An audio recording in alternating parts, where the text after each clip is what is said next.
साथी नमस्कार। आज हम बात करेंगे क्या मृत्यु के बाद भी जीवन है।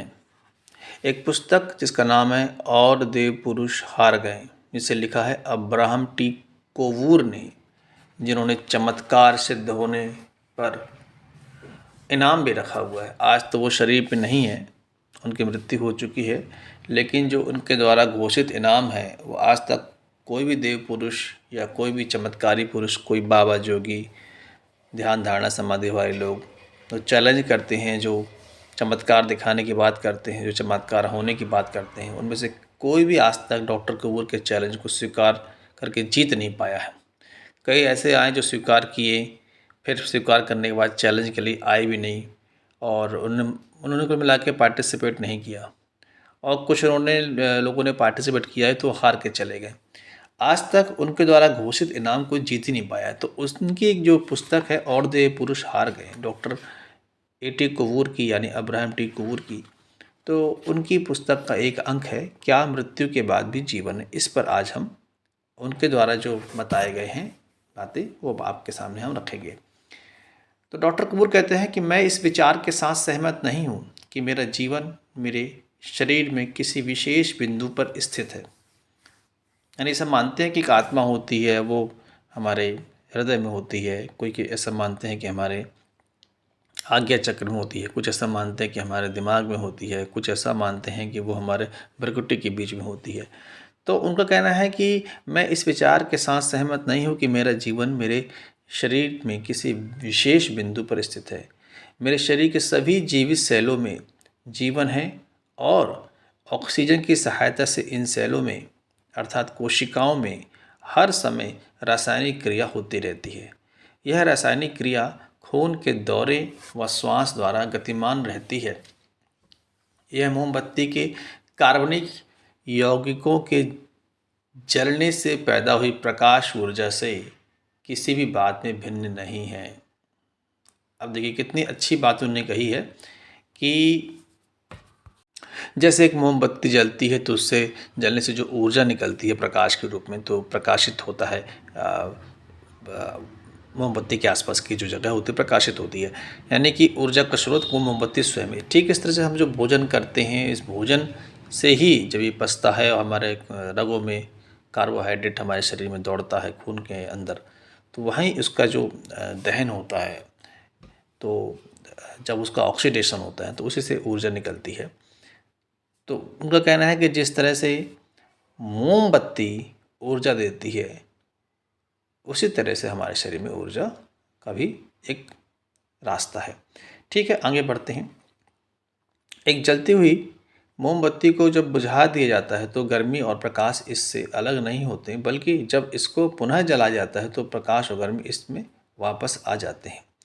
यह सिर्फ रासायनिक क्रिया के बंद हो जाने से ऊर्जा की उत्पत्ति का बंद होना है।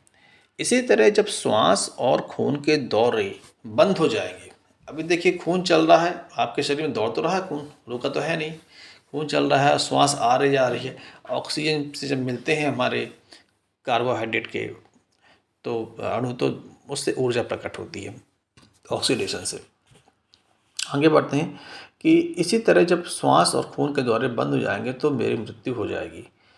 तब मेरे शरीर से कुछ भी नहीं निकलेगा। यदि किसी आधुनिक विधि द्वारा मेरे मृत शरीर को फिर से जीवित कर लिया जाए तो यह सोचना मूर्खता होगी कि अलग हुए जीवन या आत्मा ने मेरे शरीर में फिर से प्रवेश कर लिया। मेरी मृत्यु अचानक ही किसी विशेष समय पर नहीं होगी।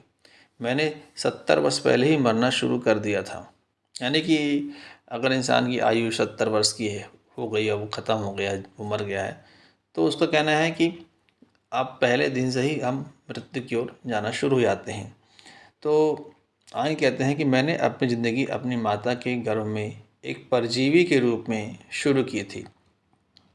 जिस दिन मैं पैदा हुआ मेरे शरीर का 8वां भाग तो उसी दिन नाल और खेड़ी, इसे औल या जेर कहते हैं, के रूप में समाप्त हो गया था। यानी देखिए पैदा होते ही हमारे शरीर का एक भाग समाप्त हो गया।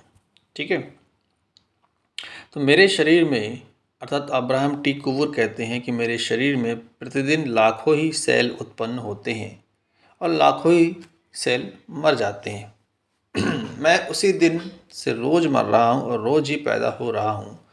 मेरे शरीर के मरे हुए सेलों का ज़्यादा भाग बालों, चमड़ी, नाखूनों व दांतों के माध्यम से मेरे शरीर से बाहर निकल जाता है और लाखों ही आंतरिक सेल मूत्र, पसीने के रूप में फालतू हो जाते हैं। मेरे 70 वर्षीय शरीर का ज़्यादा भाग दुर्घटना और जख्मों, बैक्टीरिया और जीवाणुओं की बीमारियों से, शरीर व मानसिक कार्यों से, सूर्य की किरणों से, प्रयोगशाला में काम करते समय अम्लों और खारों से नष्ट हो चुका है। एक बार मेरे शरीर का एक भाग ऑपरेशन से काटा गया। मेरे शरीर का एक सूक्ष्म सेल 40 वर्ष पहले मेरे शरीर से अलग होकर एक बाहरी सेल से मिलकर बड़ा होने लगा। अब वह भी पेरिस में डॉक्टर एरिस कबूर के नाम से फल फूल रहा है, मतलब उनका बेटा, यानी कि उनके वीर की बूंद से जो नया जन्म हुआ वो उनका बेटा, वो उनके सेल से एक नया जीवन बना। तो मेरी जवानी के दिनों मेरे शरीर में सेलों की पैदा होने की दर सेलों के मरने से कहीं ज़्यादा थी, इसलिए मैं बढ़ता रहा और 40 वर्ष के अंत तक मेरा वज़न 185 पाउंड था।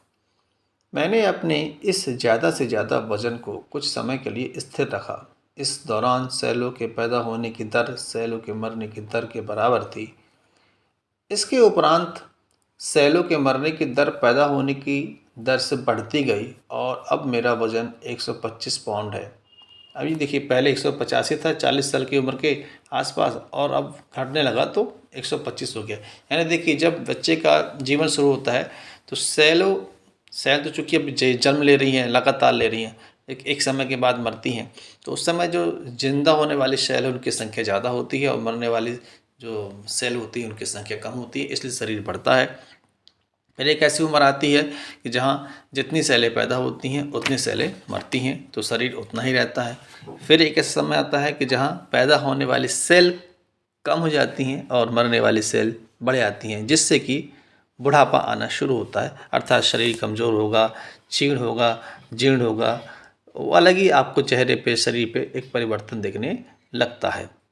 आगे डॉक्टर कपूर कहते हैं कि अब जो मेरा वज़न 125 पाउंड है, उसके आगे कहते हैं कि उन सभी सेलों का वज़न जो मरकर मेरे शरीर से अलग हो गए हैं लाखों ही पाउंड होगा। मौत की यह क्रिया तब तक जारी रहेगी जब तक मेरे शरीर में सेलों की पैदा होने की क्रिया खत्म नहीं हो जाती। यानी जब सेल बनना ही बंद हो जाएंगे तो एक दिन सारे सेल मरने की स्थिति में पहुंच जाएंगे। तो फिर ऐसा वक्त आएगा कि जब सेल बनेंगे नहीं, जो भी सेल बचे हैं वो सेल जब मर जाएंगे तो शरीर मर जाएगा, यानी मृत्यु भी आएगी।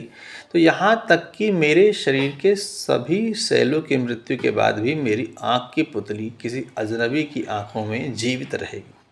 अब देखिए, इसलिए तो हो पाया कि आज जो नेत्रहीन लोग होते हैं तो उनको ऑपरेशन द्वारा मृतक की आंखें लगा दी जाती हैं। जिंदा में तो कोई आंख का दान करता नहीं है, मरने के बाद उनकी आंखें निकाल के किसी नेत्रहीन को लगा दी जाती हैं। तो ये जो नेत्र है इसकी सेल काम करती रहती है, तब तो वो दूसरे की आंखों में लग पा रही है। तो आगे कहते हैं कि मेरे 125 पाउंड वाले शरीर की मौत मेरी अनवरत मर कर जी रही जिंदगी के लिए एक महत्वपूर्ण घटना होगी क्योंकि मेरा दिमाग व मन काम करना बंद कर देंगे और मेरी आयु व व्यक्तित्व का यह अंत होगा। मेरा अंतिम श्वास मेरे वर्तमान श्वास से किसी भी ढंग से भिन्न नहीं होगा। उस समय भी मैं आपकी तरह श्वास से कार्बन डाइऑक्साइड व पानी के कण बाहर निकालूंगा। मेरा यह विश्वास नहीं है कि मेरी मृत्यु के बाद मुझ में कोई जीवित आत्मा होगी। मैं नर्क या स्वर्ग को प्रस्थान करूंगा या मैं एक प्रेत की तरह भटकूंगा ताकि पुनर्जन्म ले सकूं। यदि कोई आत्मा है तो उसका ज़्यादातर भाग उन सेलों के साथ ही मेरे शरीर में से निकल गया होगा जो सेल मुझे पहले से ही छोड़ गए हैं। कुछ भाग उस व्यक्ति के पास जाएगा जो मेरी मृत्यु के बाद मेरी आँखों का इस्तेमाल करेगा। मैं एक बहुत ही विकसित जीव हूँ क्योंकि मेरे अंदर दिमाग, श्वास प्रणाली, खून चक्कर प्रबंध व अन्य इलाज करने वाली प्रणालियाँ मौजूद हैं। अब देखिए, ये कह रहे हैं डॉक्टर कपूर कि मैं एक बहुत ही विकसित जीव हूँ। क्यों विकसित जीव हूँ? क्योंकि मेरे अंदर दिमाग, श्वास प्रणाली, श्वास का आना जाना, खून, चक्कर, प्रबंध व अन्य इलाज करने वाली प्रणालियाँ मौजूद हैं। इसलिए देखा होगा आपने कि घाव अपने आप भर जाता है, क्योंकि शरीर खुद को ठीक करता है। तो चलिए आगे बढ़ते हैं।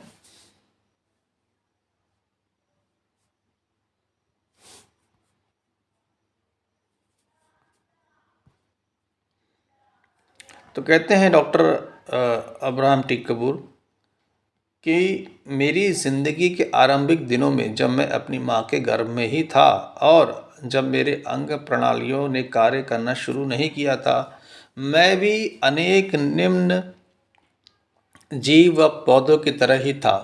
अपनी माँ के गर्भ में यदि मेरे जीवन का प्रारंभिक सेल 2 भागों में विभाजित हो जाता, तो मेरे 1 या 2 जुड़वा भाई हो जाते और मेरी पहली आत्मा या व्यक्तित्व 2 या 3 भागों में विभाजित हो जाता। यद्यपि यह सिद्धांत पूरी तरह ठीक व तर्कसंगत है, परंतु फिर भी वे लोग जिनके दिमागों को आत्मा व पुनर्जन्म ने प्रभावित कर रखा है, इन सिद्धांतों को पूरी तरह अस्वीकार कर देंगे, क्योंकि यह सिद्धांत धर्मों के कथन के अनुकूल नहीं है। तो यह सत्य है कि सभी धार्मिक शिक्षाएं इस पर आधारित हैं कि मृत्यु के बाद भी जिंदगी है, परंतु इस पर विश्वास करने के लिए न तो मेरे पास कोई कारण है, न कोई ठोस आधार है। तो इस अंक में अभी हमें अपने एक पार्ट देखा है। अब अगले वीडियो में आपको मैं दूसरा पार्ट इसका बताऊंगा। तो आज के लिए इतना ही। इस अंक, ये भी अंक जारी रहेगा, बहुत कुछ है अभी, तो इसी अंक को हम दूसरे पार्ट में बताएंगे। तब तक के लिए धन्यवाद।